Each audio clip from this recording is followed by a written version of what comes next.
வணக்கம். இது ஐபிசி தமிழின் செய்தி நேரம் நேரலை. முதலில் தலைப்புச் செய்திகள். தொடர்பது விரிவான செய்திகள்.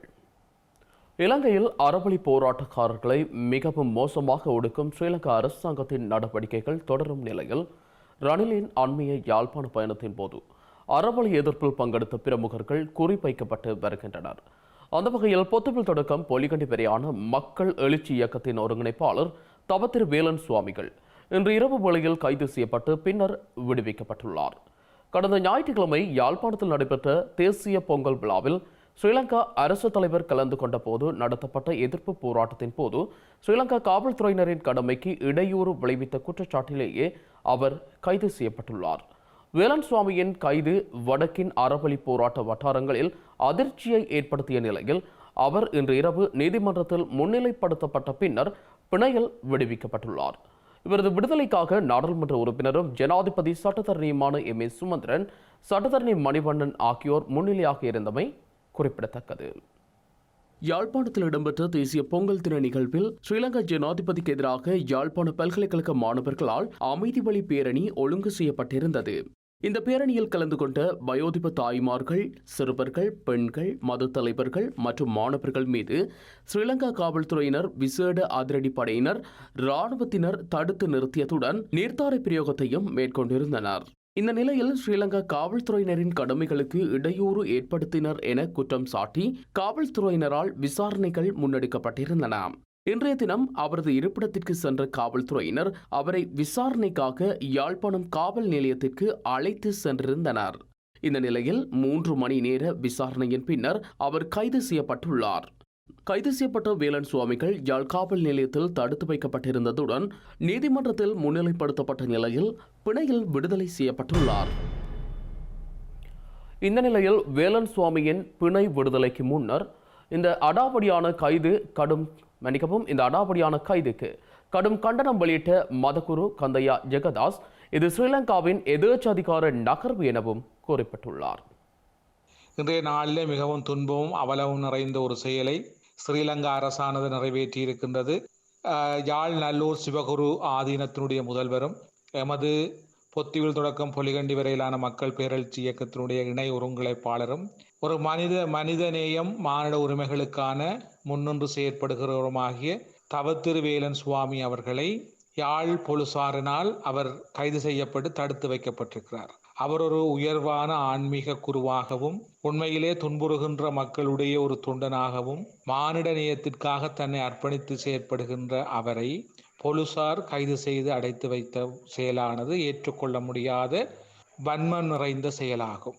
இந்த வேளையிலே பலவிதமான கேள்விகளை எழுப்பியுள்ள இந்த கைதை, இது எந்த வகையிலும் ஏற்றுக்கொள்ளப்படாதும் நியாயப்படுத்த முடியாதுமான இந்த கைதை நாங்கள் வன்மையாக கண்டிப்பதோடு, மானிட நேயத்தை, மனித உரிமைகளை நேசிக்கின்ற ஒவ்வொருவர் சார்பிலும், நீதியை நேசிக்கின்றவர்கள் ஒவ்வொருவர் சார்பிலும், சிறப்பாக பொத்துவில் தொடக்கம் பொலிகண்டி வரையிலான மக்கள் பேரெழுச்சி இயக்கத்தின் சார்பிலே அவரை உடனடியாக விடுதலை செய்யுமாறு நாங்கள் கோரி நிற்கின்றோம்.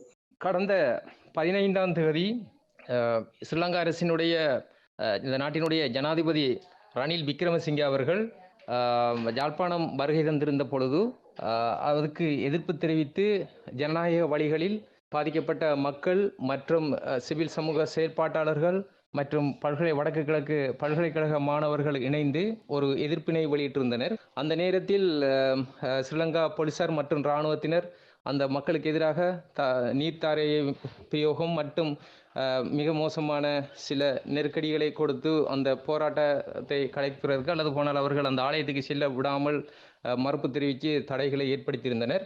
அந்த நேரத்தில் வேலன் சுவாமி உட்பட பல அம்மமார் பாதிக்கப்பட்டு இருந்தார்கள். அத்துடன் மாணவர்களும் காயப்படுத்தப்பட்டு பாதிக்கப்பட்டிருந்தார்கள். அது மிக மோசமான ஒரு வன்முறை சம்பவமாக போலீசார் அரங்கேற்றியிருந்தார்கள். அந்த நேரத்தில் போலீசார் மிக மோசமாக நடந்து கொண்டதினை நாங்கள் மிக வன்மையாக கண்டிப்பதோடு, இந்த நேரத்தில் இன்று அவருடைய இருப்பிடத்துக்கு சென்றிருந்த போலீசார் விசாரணைக்காக யாழ்ப்பாணம் போலீஸ் நிலையம் வருமாறு அழைத்து அவர் சென்றதன் பின்னர் விசாரணையின் பின்னர் மீண்டும் கைது செய்திருக்கிறார்கள். அந்த கைதை நாங்கள் மிக வன்மையாக கண்டிக்கின்றோம். எனவே எந்தவித நிபந்தனைகளுமின்றி உடனடியாக சுவாமி அவர்கள் விடுதலை செய்யப்பட வேண்டும் என்று இந்த நேரத்தில் கேட்டுக்கொள்கிறேன்.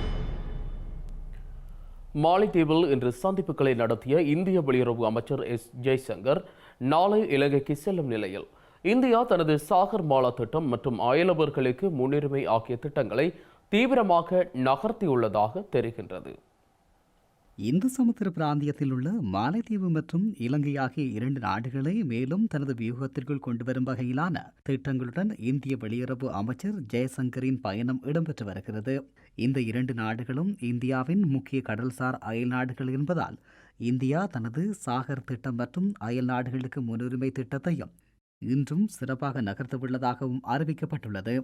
அதன் அடிப்படையில் தனது பதவிக்காலத்தின் 4வது முறையாக இன்று மாலைத்தீவுக்கு சென்ற ஜெயசங்கர் அங்கு மாலைத்தீவு அரசு தலைவர் இப்ராஹிம் முகமது சோலி மற்றும் வெளியுறவு அமைச்சர் ஜாகித் ஆகியோருடன் முக்கிய சந்திப்புகளையும் பேச்சுகளையும் நடத்தியிருந்தார். அத்துடன் 2 நாடுகளுக்கும் இடையில் இருதரப்பு ஒப்பந்தங்களும் கைச்சாத்திடப்பட்டிருந்தன. இதன் பின்னர் இந்திய உதவியுடன் நிர்மாணிக்கப்படவுள்ள திட்டங்களுக்குரிய அடிக்கல் நாட்டு விழாவிலும் திறப்பு விழா ஒன்றிலும் அவர் பங்கேற்றிருந்தார். இதன் பின்னர் அமைச்சர் ஜெயசங்கர் இன்றிரவே மாலையில் இருந்து கொழும்புக்கு புறப்பட்டுள்ளதாக தெரிகிறது. இதேபோல இலங்கைக்கு விஜயம் செய்யும் இந்திய வெளிவிவகார அமைச்சர் ஜெய்சங்கர் தலைமையிலான குழுவினர் ஸ்ரீலங்கா ஜனாதிபதி ரணில் விக்ரமசிங்க, பிரதமர் தினேஷ் குணவர்தன மற்றும் வெளிவிவகார அமைச்சர் அலி சப்ரி ஆகியோருடன் சந்திப்புகளை மேற்கொள்ள உள்ளனர். இதன்போது 2 நாடுகளுக்கும் இடையிலான உறவுகள் மற்றும் பொருளாதார உதவிகள் குறித்து கலந்துரையாடப்பட உள்ளதாக ஸ்ரீலங்கா வெளிவிவகார அமைச்சு கூறியுள்ளது. பிரித்தானியாவின் முக்கிய ராஜதந்திரியும் வெளியுறவு மற்றும் பொதுநலவாய மேம்பாட்டு பணியகத்தின் நிரந்தர துணைச் செயலாளருமான சர் பிலிப் ராபர்ட் பார்டன் இன்று கொழும்பில் சந்திப்புகளையும் பேச்சுக்களையும் நடத்தியுள்ளார். பிரித்தானியாவில் நேற்று முன்தினம் இடம்பெற்ற தை மரபுரிமை திங்கள் மற்றும் பொங்கல் விழா நிகழ்வில் உரையாற்றிய பிரித்தானிய அரசியல்வாதிகள் இலங்கை நிலவரங்கள் குறித்த கரிசனைகளை வெளியிட்ட நிலையில் இந்த பயணம் இடம்பெற்றுள்ளது.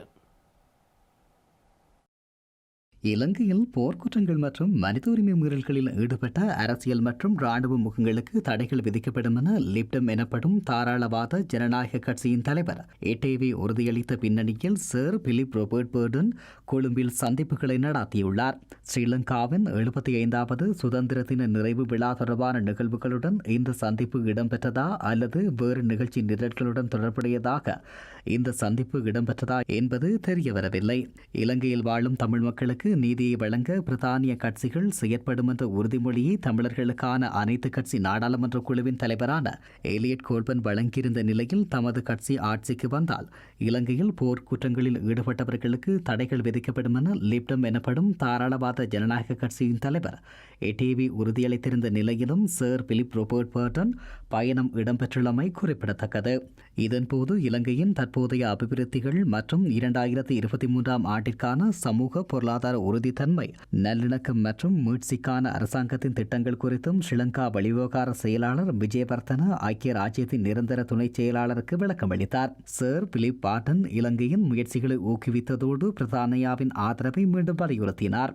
பொருளாதார மீட்சி மற்றும் அபிவிருத்திக்கு இலங்கை அளிக்கும் முன்னுரிமையின் அடிப்படையில் அபிவிருத்தி அடைந்து வரும் நாடுகளின் வர்த்தக திட்டத்தின் கீழ் இலங்கையின் சுற்றுலா மற்றும் திறமையான தொழிற்சார் குடியேற்றத்தில் பிரித்தானியாவின் பங்களிப்பை மேம்படுத்துதல் போன்ற துறைகளில் இலங்கையின் பொருளாதார பங்காளித்துவத்தின் முக்கியத்துவத்தை வெளிவிவகார செயலாளர் எடுத்துரைத்தார். காலநிலை மாற்ற நோக்கங்களுக்கான எதிர்வினை உட்பட வர்த்தக மற்றும் முதலீட்டு உறவுகளை மேலும் விரிவுபடுத்துவதற்கான சாத்தியக்கூறுகள் குறித்தும் இரு தரப்பினரும் கலந்துரையாடியுள்ளனர். 2023ஆம் ஆண்டு பிரித்தானியா மற்றும் இலங்கைக்கு இடையேயான ராஜதந்திர உறவுகளின் 75வது ஆண்டு நிறைவை நினைவு கூறுவது தொடர்பிலும் ஆராய்ந்துள்ளனர்.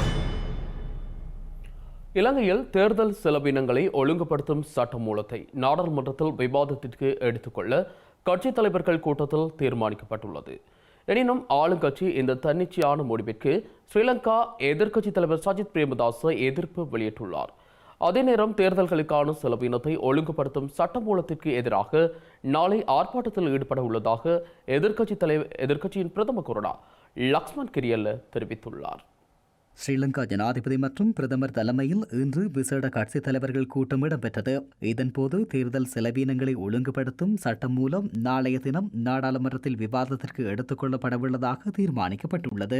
இந்த நிலையில் எதிர்க்கட்சிகளின் கடும் எதிர்ப்பையும் மீறி தேர்தல் செலவுகளை கட்டுப்படுத்துவதற்கான சட்ட மூலத்தை நாடாளுமன்றத்தில் கொண்டுவரும் ஆளும் கட்சியின் தன்னிச்சையான முடிவுக்கு ஸ்ரீலங்கா எதிர்க்கட்சித் தலைவர் சஜித் பிரேமதாச எதிர்ப்பு வெளியிட்டுள்ளார். ஜனநாயகத்தை பாதுகாக்க ஐக்கிய மக்கள் சக்தி முன்வருவதோடு அதற்கு தலைமை வழங்குவதாகவும் அவர் கூறினார். தேர்தல் செலவினங்களை ஒழுங்குபடுத்தும் சட்டமூலத்தை மேலும் 1 மாத காலத்திற்கு நீடிக்க நீதி அமைச்சர் நேற்று தீர்மானித்திருந்த போதிலும் அதனை நடைமுறைப்படுத்த அரசாங்கம் நடவடிக்கை எடுத்துள்ளதாகவும் எதிர்க்கட்சித் தலைவர் மேலும் தெரிவித்துள்ளார். இதன் மூலம் மக்களின் ஜனநாயக உரிமைகளையும் மக்களின் இறைமையையும் மீறும் நடவடிக்கைகளை அரசாங்கம் மேற்கொண்டுள்ளதாகவும் தேர்தலை நடாத்தாமல் காலம் தாழ்த்த அரசாங்கம் மேற்கொள்ளும் தன்னிச்சையான நடவடிக்கைகளின் மற்றொரு நீட்சி எனவும் அவர் தெரிவித்தார். இன்று பிற்பகல் நாடாளுமன்றத்தில் உள்ள எதிர்க்கட்சித் தலைவர் அலுவலகத்தில் வைத்து ஊடகங்களுக்கு விசேட அறிக்கை ஒன்றை விடுத்த போதே எதிர்க்கட்சித் தலைவர் மேற்கண்டவாறு தெரிவித்துள்ளார். இலங்கையின் முன்னாள் ஜனாதிபதிகளான மஹிந்த ராஜபக்ஷ மற்றும் கோட்டாபய ராஜபக்ஷ ஆகியோருக்கு எதிராக கனடாவினால் விதிக்கப்பட்ட தடைகளை ஏனைய நாடுகளும் பின்பற்ற வேண்டும் என்று மனித உரிமைகள் கண்காணிப்பகம் வலியுறுத்தியுள்ளது. மனித உரிமைகள் கண்காணிப்பகத்தின் தெற்காசிய பணிப்பாளர் மீனாட்சி கங்குலி இந்த வலியுறுத்தலை விடுத்துள்ளார். பாரதூரமான குற்றங்களுக்கு பொறுப்பானவர்களை அவர்களின் தலைமை பாத்திரம் எதுவாக இருந்தாலும் அவர்களுக்கு எதிராக நீதியை உறுதிப்படுத்துவதற்கான முதன்மை பொறுப்பு ஸ்ரீலங்கா அரசாங்கத்திடம் உள்ளது என மனித உரிமைகள் கண்காணிப்பகத்தின் தெற்காசிய பணிப்பாளர் மீனாட்சி கங்குலி தெரிவித்துள்ளார். சர்வதேச சட்டத்தை மீறுபவர்களுக்கு எதிராக சர்வதேச தண்டனை தவிர்ப்பை முடிவுக்கு கொண்டு வருவதற்கு தமது நாடு தீர்க்கமான நடவடிக்கை எடுத்துள்ளது என கனேடிய வெளிவிவகார அமைச்சர் மெலனி ஜோலி தெரிவித்திருந்தார். இந்த நடவடிக்கையில் பயண தடைகள் மற்றும் சொத்து முடக்கம் ஆகியவை அடங்கும் எனவும் அவர் குறிப்பிட்டிருந்தார். இந்த சூழ்நிலையில் இலங்கையில் இடம்பெற்ற உரிமை மீறல்களுக்கு பொறுப்பு கூறல் தொடர்பில் ஐக்கிய நாடுகளின் மனித உரிமைகள் பேரவை விடுத்த கோரிக்கைகள் நீண்ட காலமாக கவனிக்கப்படாமல் இருப்பதாக மனித உரிமைகள் கண்காணிப்பகத்தின் தெற்காசிய பணிப்பாளர் மீனாட்சி கங்குலி சுட்டிக்காட்டியுள்ளார். இலங்கையில் நடைபெறவுள்ள உள்ளூராட்சி மன்ற தேர்தல்களுக்கான வேட்பு மனுக்களை ஏற்கும் பணிகள் இன்று ஆரம்பமாகியுள்ள நிலையில் மாவட்ட செயலகங்களுக்கு பாதுகாப்பு பணிகள் தீவிரப்படுத்தப்பட்டுள்ளன. உள்ளூராட்சி மன்ற தேர்தல்களுக்கான கட்டுப்பணம் செலுத்தும் செயற்பாடுகள் இன்றும் இடம்பெற்றன. உள்ளூராட்சி மன்ற தேர்தலுக்கான வேட்பு மனுக்களை ஏற்கும் பணிகள் தொடர்பில் மாவட்ட தேர்தல் தெரிவத்தாட்சி அதிகாரிகளுக்கு அனைத்து அறிவுறுத்தல்களும் வழங்கப்பட்டுள்ளதாக தேர்தல்கள் ஆணையாளர் நாயகம் சமன் ஸ்ரீ ரத்நாயக்க தெரிவித்துள்ளார். அதற்கமைய இன்று காலை 8:30 மணி முதல் எதிர்வரும் 21ஆம் தேதி நண்பகல் 12 மணி வரை வேட்பு மனுக்கள் ஏற்றுக்கொள்ளப்படும் எனவும் அவர் குறிப்பிட்டுள்ளார். இதற்கமைய இலங்கை தமிழரசு கட்சி இன்று கிளிநொச்சி மாவட்ட செயலகத்தில் வேட்பு மனுக்களை கையளித்துள்ளது. கரச்சி, பூனகிரி, பச்சிலைப்பள்ளி பிரதேச சபைகளில் போட்டியிடுவதற்கான வேட்பு மனுக்கள் நாடாளுமன்ற உறுப்பினர் எஸ். ஸ்ரீதரன் தலைமையில் கையளிக்கப்பட்டன.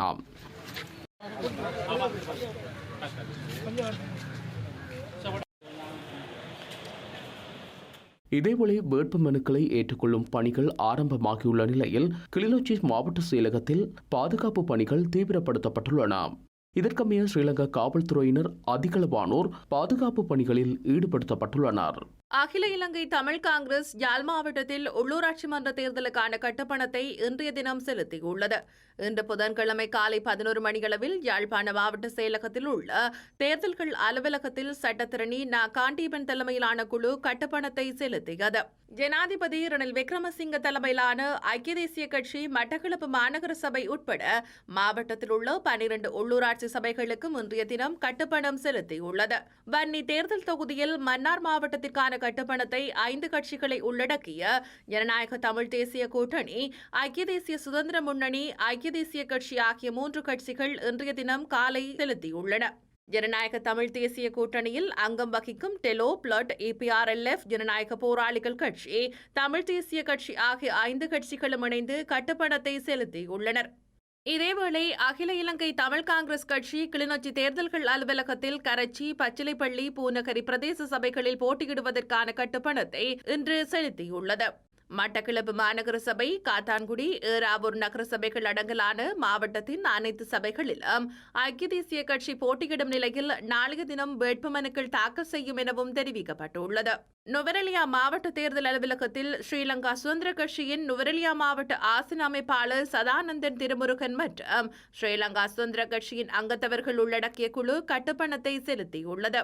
நுவரெலியா மாவட்டத்தில் உள்ள நுவரெலியா மாநகர சபை மற்றும் நுவரெலியா பிரதேச சபை உள்ளிட்ட 11 சபைகளுக்கு ஸ்ரீலங்கா சுதந்திர கட்சி கை சின்னத்தில் போட்டியிட உள்ள நிலையில் 11 சபைகளுக்கான கட்டுப்பணம் செலுத்தப்பட்டதாக ஸ்ரீலங்கா சுதந்திர கட்சியின் நுவரெலியா மாவட்ட ஆசன அமைப்பாளர் சதானந்தன் திருமுருகன் தெரிவித்தார். இலங்கையில் உள்ளூராட்சி மன்ற தேர்தலுக்கான அறிவிப்பு வெளியாகியுள்ள நிலையில் ஆதிவாசிகள் சமூகத்தின் ஆதரவை பெறும் நகர்வுகளை ஸ்ரீலங்காவின் அரசு மற்றும் எதிர்த்தரப்பினர் மேற்கொண்டு வருகின்றனர். இதற்கமைய ஆதிவாசிகளின் தலைவர் ஊருவரிகே வனியலே அத்தோவை ஸ்ரீலங்கா பிரதமர் மற்றும் எதிர்க்கட்சி தலைவர் ஆகியோர் சந்தித்து கலந்துரையாடியுள்ளனர். ஸ்ரீலங்காவின் 75வது சுதந்திர தின நிகழ்வில் கலந்து கொள்ளுமாறு ஆதிவாசிகளுக்கு பிரதமர் தினேஷ் குணவர்த்தன அழைப்பு விடுத்துள்ளார். இதற்கமைய நாடு முழுவதிலும் உள்ள சகல ஆதிவாசிகள் தலைவர்களுடன் 75வது சுதந்திர தின நிகழ்வில் கலந்து கொள்ள உள்ளதாக ஆதிவாசிகளின் தலைவர் ஊருவரிகே வன்னியல அத்தோ தெரிவித்துள்ளார். ஸ்ரீலங்கா ஜனாதிபதி சார்பில் பிரதமர் தினேஷ் குணவர்த்தன விடுத்த அழைப்பை ஏற்று நேற்றைய தினம் நாடாளுமன்றத்தில் சந்தித்த போது அவர் இதனை தெரிவித்துள்ளார். இதற்கான சகல வசதிகளையும் செய்து கொடுப்பதாக ஆதிவாசிகள் தலைவரிடம் பிரதமர் தினேஷ் குணவர்த்தன தெரிவித்துள்ளார். இதேவேளை ஆதிவாசிகளின் தலைவர் ஊருவரிகே வன்னில எத்தோ தலைமையிலான ஆதிவாசி பிரதிநிதிகள் குழுவை எதிர்க்கட்சித் தலைவர் சஜித் பிரேமதாச சந்தித்துள்ளார். ஸ்ரீலங்கா நாடாளுமன்றத்தில் நேற்று இடம்பெற்ற இந்த சந்திப்பின் போது ஆதிவாசிகள் சமூகம் எதிர்நோக்கும் பிரச்சினைகள் தொடர்பில் கலந்துரையாடப்பட்டதாக ஐக்கிய மக்கள் சக்தியின் ஊடகப் பிரிவு அறிவித்துள்ளது. தற்போது ஏற்பட்டுள்ள சமூக மாற்றங்களினால் பல்வேறு பிரச்சினைகளுக்கு ஆதிவாசிகள் சமூகம் முகம் கொடுத்து வருவதோடு அவர்களின் வாழ்வாதார நடவடிக்கைகளுக்கு பல்வேறு தடைகளும் ஏற்பட்டுள்ளதாக இதன்போது சுட்டிக்காட்டப்பட்டுள்ளது. ஸ்ரீலங்காவின் முன்னாள் ஜனாதிபதி மைத்ரிபால சிறிசேனவிற்கும் ஃபீல்ட் மார்ஷல் சரத் பொன்சேகாவிற்கும் இடையில் இன்று நாடாளுமன்றத்தில் கடும் வாக்குவாதம் இடம்பெற்றுள்ளது. உயிர்த்த ஞாயிறு தாக்குதல் வழக்கில் நட்டஈடு வழங்குவதற்கு தன்னிடம் பணம் இல்லை என மைத்ரிபால சிறிசேன கூறியமை தொடர்பாகவே வாக்குவாதம் ஏற்பட்டுள்ளது. உயிர்த்த ஞாயிறு தாக்குதல் வழக்கில் ஸ்ரீலங்காவின் முன்னாள் ஜனாதிபதி மைத்ரிபால சிறிசேனவை 100 மில்லியன் ரூபாய் நஷ்டஈடு செலுத்துமாறு ஸ்ரீலங்கா நீதிமன்றம் உத்தரவிட்டிருந்தது. எனினும் நஷ்டஈட்டை செலுத்த தன்னிடம் பணம் இல்லை எனவும் புறக்கோட்டையில் உண்டியலை குலுக்கிக் கொண்டு இருக்கப் போவதாகவும் மைத்ரிபால சிறிசேன அண்மையில் கூறியிருந்தார். இந்த நிலையில் மைத்ரிபால சிறிசேனவின் குறித்த கருத்து தொடர்பில் இன்றைய தினம் நாடாளுமன்றில் கருத்து வெளியிட்ட சரத் பொன்சேகா உண்டியலை குலுக்கிக் கொண்டு புறக்கோட்டையில் இருக்க வேண்டிய நபர்களை ஜனாதிபதியாக பதவிக்கு கொண்டு வந்தால் இவ்வாறான பிரச்சினைகளை எதிர்நோக்க நேரிடும் என தெரிவித்தார். இதற்கு பதிலளித்த முன்னாள் ஜனாதிபதி மைத்ரிபால சிறிசேன தன்னிடம் பணம் இல்லை என்பதால் புறக்கோட்டையில் பணம் கொடுத்தாலும் நான் பெற்றுக்கொள்வேன் என கூறினார். கடந்த சில நாட்களாக தன்னை சிறையில் அடைக்க வேண்டும் என்று பொன்சேகா கூறி வருகிறார் எனவும் தயவு செய்து உயர்நீதிமன்றத்தின் வழக்கு தீர்வை வாசியுங்கள் எனவும் தெரிவித்தார். தாக்குதல் தொடர்பான தகவல் கிடைத்தும் ஜனாதிபதிக்கு தெரியப்படுத்தவில்லை என்றே தீர்ப்பில் கூறப்பட்டுள்ளதாக சுட்டிக்காட்டிய மைத்ரிபால சிறிசேன சிறையில் இருந்த பொன்சேகாவை தானே குற்றச்சாட்டில் இருந்து முற்றாக விடுதலை செய்ததாகவும் கூறினார். மேலும் ஃபீல்ட் மாஸ்டர் பதவி தானே வழங்கியதாகவும் தன்னை இப்படி பேசுவது அநீதியானது எனவும் தெரிவித்தார். அத்துடன் வெடிகுண்டு தாக்குதலில் இருந்து ஸ்ரீலங்கா ராணுவ தலைமையகத்தை பாதுகாக்க தெரியாத சரத் பொன்சேகாவுக்கு தன்னை பற்றி கூற எந்த உரிமையும் இல்லை எனவும் தெரிவித்தார். ஐக்கிய தேசிய கட்சியையும் பொதுஜன பெரமுனவையும் பாதுகாக்க உள்ளூராட்சி மன்ற தேர்தலை பிற்போட ஸ்ரீலங்கா ஜனாதிபதி முயற்சித்தால் வீதிக்கு இறங்கி போராட்டத்தில் ஈடுபடுவோம் என ஐக்கிய மக்கள் சக்தியின் நாடாளுமன்ற உறுப்பினர் எஸ்.எம். மரிக்கார் தெரிவித்தார். நாடாளுமன்றத்தில் இன்று இடம்பெற்ற புனர்வாழ்வு பணியக சட்டமூலம் மீதான விவாதத்தின் போது உரையாற்றிய போதே அவர் இவ்வாறு குறிப்பிட்டார். உள்ளூராட்சி மன்ற தேர்தலை நடாத்த தேசிய தேர்தல்கள் ஆணைக்குழு அரசியலமைப்பின் பிரகாரம் நடவடிக்கைகளை முன்னெடுத்துள்ள நிலையில் தேர்தலை பிற்போட அரசாங்கம் பல்வேறு வழிமுறைகளில் சூழ்ச்சி செய்கிறது. தேர்தலை நடத்த நிதி இல்லை என்பது நாட்டு மக்களுக்கு காண்பிக்கும் வகையில் மக்களுக்கான நலன்புரி சேவைகள், சம்பளம் செலுத்தல், எரிபொருள் மற்றும் எரிவாயு கொள்வனவு திட்டமிட்ட வகையில் தாமதப்படுத்தப்படுகிறது. கடன் மறுசீரமைப்பு விவகாரம் எதிர்வரும் மார்ச் மாதம் அளவில் வெற்றி பெறும் என குறிப்பிட முடியாது. ஏனெனில் ஜனாதிபதி ரணில் விக்ரமசிங்க மற்றும் அவர் தலைமையிலான அரசாங்கத்திற்கு மக்கள் ஆணை கிடையாது. மக்கள் ஆணை இல்லாத அரசாங்கத்திற்கு சர்வதேசம் ஒத்துழைப்பு வழங்காது. ஐக்கிய தேசிய கட்சியையும் தம்மை தெரிவு செய்த பொதுஜன பெரமுனவையும் பாதுகாக்க ஜனாதிபதி இந்த உள்ளூராட்சி மன்ற தேர்தலை பிற்போட சூழ்ச்சி செய்கிறார். தேர்தலை பிற்போட்டால் வீதிக்கு இறங்கி போராட்டத்தில் ஈடுபடுவோம் என்பதை ஜனாதிபதிக்கு தெளிவாக குறிப்பிட்டுக் கொள்கிறோம். ஸ்ரீலங்காவிற்கான அமெரிக்க தூதுவர் ஜோலி சங் அண்மையில் பிபிசி செய்தி சேவைக்கு வழங்கிய செவியின் போது தெரிவித்த கருத்திற்கு ஸ்ரீலங்காவிற்கான சீன தூதரகம் பதிலளித்துள்ளது. குறை கூறுவதை விடுத்து அமெரிக்காவின் சக ஊழியர் சுய பரிசோதனை மேற்கொள்ள வேண்டும் என சீன தூதரகம் வெளியிட்டுள்ள அறிக்கையில் குறிப்பிடப்பட்டுள்ளது. இலங்கை சர்வதேச நாணய நிதியத்தின் உடன்படிக்கையை எட்டும் பட்சத்தில் சீனா அதனை சீர்குலைக்காது என அமெரிக்கா நம்புவதாக ஜூலிசங் கடந்த 12ஆம் தேதி பிபிசிக்கு தெரிவித்திருந்தார். மிக பெரும் இருதரப்பு கடன் வழங்குனரான சீனாவின் மீதும் அதிக பொறுப்புள்ளதாக அவர் தெரிவித்திருந்தார். கடன் மறுசீரமைப்பு தாமதமானது இலங்கைக்கு மோசமான விடயம் எனவும் இலங்கையர்களுக்காகவும் சீனா இந்த பணியை செய்ய வேண்டும் எனவும் அவர் கூறியிருந்தார். இந்த நிலையில் அமெரிக்க தூதுவர் சீனா சீனா சீனா என்ற மந்திரத்தை உச்சாடனம் செய்ய ஆரம்பித்துள்ளதாகவும் சர்வதேச நாணய நிதியத்துடனான பேச்சுவார்த்தையை சீர்குலைப்பதாக அமெரிக்கா குற்றம் சாட்டுவதாகவும் ஸ்ரீலங்காவிற்கான சீன தூதரகம் தமது ட்விட்டர் பதிவில் குறிப்பிட்டுள்ளது. 10,000 மெட்ரிக் டன் அரிசி, 9,000 லிட்டர் டீசல், 5 பில்லியன் பெறுமதியான மருந்துகள், 3 மில்லியன் மீட்டர் பாடசாலை சீருடை துணிகளை சீனா இலங்கைக்கு வழங்கிய போது அமெரிக்கா இலங்கைக்கு எவ்வாறு உதவியது என்பதை மக்கள் புரிந்து கொள்ள முடியும் எனவும் சீன தூதரகம் வெளியிட்டுள்ள அறிக்கையில் குறிப்பிடப்பட்டுள்ளது. அத்துடன் சீனாவின் உதவியில் எவ்வித அரசியல் நிபந்தனைகளும் விதிமுறைகளும் உள்ளடக்கப்படவில்லை என்பதுடன் அமெரிக்க நிதி உதவி திட்டத்தில் உள்ள அரசியல் முன் நிபந்தனைகள் என்ன என்பது தொடர்பிலும் கேள்வி எழுப்ப முடியும் எனவும் சீன தூதரகம் குறிப்பிட்டுள்ளது. சீனாவிற்கும் இலங்கைக்கும் இடையில் முரண்பாடுகளை ஏற்படுத்துவதற்கு பதிலாக இலங்கைக்கு பெருமளவான டாலர்களை வழங்குவதற்கு அமெரிக்கா நடவடிக்கை எடுக்காதது ஏன் என்று ஸ்ரீலங்காவிற்கான சீன தூதரகம் கேள்வி எழுப்பியுள்ளது. இலங்கையில் பொருளாதார நெருக்கடியை எதிர்கொண்டுள்ள 70,000 குடும்பங்களுக்கு 174 மில்லியன் ரூபாய் பெறுமதியிலான பால்மாவை பெற்றுக் கொடுக்க ஃபெண்டரா நிறுவனம் நடவடிக்கை எடுத்துள்ளது. மாவட்ட செயலாளர்கள் ஊடாக இந்த பால்மா பகிர்ந்தளிக்கப்பட உள்ளது. ஸ்ரீலங்கா ஜனாதிபதி ரணில் விக்ரமசிங்க தலைமையில் உருவாக்கப்பட்டுள்ள உணவு பாதுகாப்பு மற்றும் போசாக்கு தொடர்பான தேசிய கூட்டு பொறிமுறை ஊடாக 174 மில்லியன் ரூபாய் பெறுமதியான பால்மாவை பெற்றுக் கொடுக்க பொண்டரா நிறுவனம் நடவடிக்கை எடுத்துள்ளது. நியூசிலாந்து உயர்ஸ்தானிகர் மைக்கேல் ஆப்பிள்டன் உள்ளிட்ட அதிகாரிகள் பால்மாவை நேற்று ஜனாதிபதி ரணில் விக்ரமசிங்கவிடம் உத்தியோகபூர்வமாக கையளித்தனர். நாடு முழுவதும் அடையாளம் காணப்பட்டுள்ள 70,000 குடும்பங்களுக்கு பால்மா மாவட்ட செயலாளர் அலுவலகத்தினூடாக பகிர்ந்தளிக்கப்பட உள்ளன. இந்த நிகழ்வில் கலந்து கொண்ட தேசிய உணவு பாதுகாப்பு தொடர்பிலான ஜனாதிபதி குழுவின் தலைவரும் ஆலோசகருமான கலாநிதி சுரேன் படகுட அனைத்து பிரஜைகளுக்கும் அவசியமான போசாக்கு கிடைப்பதை உறுதி செய்வதே அரசாங்கத்தின் உணவு பாதுகாப்பு வேலை திட்டத்தின் நோக்கம் என தெரிவித்துள்ளார். தேர்தலில் போட்டியிட்டு பதவிக்கு வந்த ஜனாதிபதியை விட தற்போதைய ஜனாதிபதி ரணில் விக்ரமசிங்கவிற்கு பாரிய பொறுப்பு உள்ளதாக தேசிய பாதுகாப்பு தொடர்பான ஜனாதிபதியின் சிரேஷ்ட ஆலோசகரும் ஜனாதிபதி பணிக்குழாம் பிரதானியுமான சாகல ரத்நாயக்க தெரிவித்துள்ளார். வாக்காளர்களை மகிழ்ச்சிப்படுத்த ஜனாதிபதி பணியாற்றவில்லை எனவும் எதிர்கால சந்ததிக்கும் நாட்டு மக்களுக்கும் நாட்டிற்கும் அவர் பொறுப்பு கூறுவார் என்றும் இந்த பொறுப்பை அவர் நிறைவேற்றுவார் என்றும் தெரிவித்தார். கொழும்பு பண்டார்நாயக்கா ஞாபகார்த்த சர்வதேச மாநாட்டு மண்டபத்தில் நேற்று தேசிய இளைஞர் படையணியின் வருடாந்த கலை விழா மற்றும் பரிசளிப்பு விழா இடம்பெற்றது. இதில் உரையாற்றிய சாகல ரத்நாயக்க அந்நிய செலாவணியே நாட்டிற்கு தேவையாக உள்ளதாக கூறினார். நாட்டிற்கு அந்நிய செலாவணி கிடைக்கும் அளவிற்கு வருமானம் கிடைக்கும் எனவும் வருமானம் கிடைக்கும் போது நாட்டில் அபிவிருத்தி ஏற்படும் எனவும் கூறினார். அத்துடன் இன்றைய இளைஞர் சமுதாயம் கையடக்க தொலைபேசிக்கும் அப்பால் ஒரு வாழ்க்கை இருப்பதை மறந்து பயணிப்பதாக கூறினார்.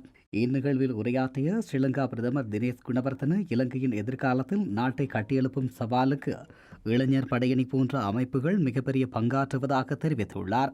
இளைஞர்களின் திறமைக்கு உதவும் வகையில் அனைத்து வசதிகளையும் இளைஞர் படையணி கொண்டுள்ளதாகவும் இளைஞர்களின் திறன்களை வளர்த்து எதிர்காலத்தை பொறுப்பேற்கக்கூடிய குடிமக்களை உருவாக்க இது உதவுவதாகவும் அவர் கூறினார். லண்டன் ஏலிங் ஸ்ரீ கனகதுர்க்கை அம்மன் ஆலயத்தினால் பல்கலைக்கழக மாணவர்களுக்கு பண உதவி வழங்கும் நிகழ்வின் 3வது ஆண்டு விழா அண்மையில் யாழ்ப்பாணத்தில் இடம்பெற்றுள்ளது. இதற்கமைய மாணவர்களுக்கு தலா 10,000 ரூபாய் பணம் வழங்கப்பட்டுள்ளது.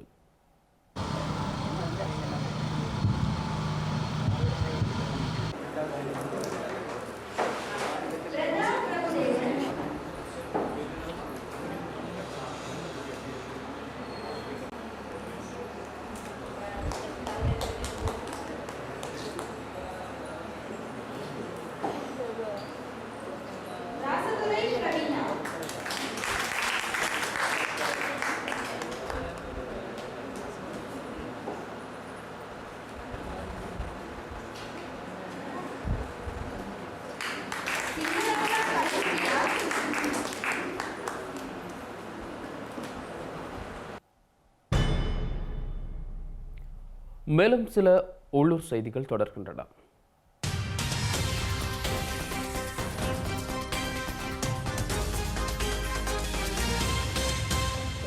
யாழ்ப்பாணம் மற்றும் மட்டக்களப்பு மாவட்டங்களின் புதிய அரசாங்க அதிபர்கள் இன்றைய தினம் கடமைகளை பொறுப்பேற்றுக் கொண்டனர்.